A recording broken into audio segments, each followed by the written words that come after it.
Kim Chiu says yes to her first big bike ride. Very memorable ang unang angkas ni Kim Chiu sa motorcycle ni Sian Lim. The hottest news, the latest updates. This is Push Daily. Known lover of big bikes itong si Sian Lim pero never pa niyang nakasama ang girlfriend niyang si Kim Chiu sa biyahe. In her recent vlog, ibinahagi ni Kim ang unang angkas niya.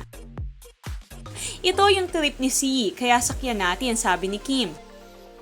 Malayo ang biyahe at dahil din first time ni Kim sa big bike, hindi maalis ni Kim ang kaba. Siyempre kinabahan ako kasi ang laki-laki ng motor mo parang kabayo, tapos ang layo pa ng pupuntahan natin pag-amin ni Kim. Despite her reservations, Kim finally said yes to her first big bike ride at talaga namang nag-adventure ang dalawa.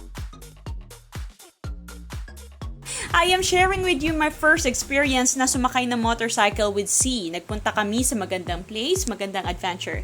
May konting haggardness lang along the way.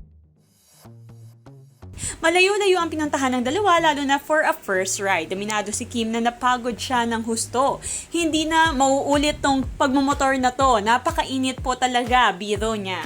Dagdag niya, ang lakas makapanglalaki ng labanan. Sulit papunta doon at pauwi hindi kaya, sobrang init. Nagbago naman ang isip niya once naabot na nila ang destination. That was super fun, so thank you, sabi niya kay Sian.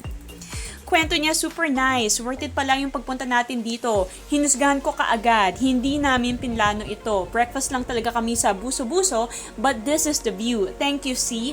Para kaming nasa Canada in Banff.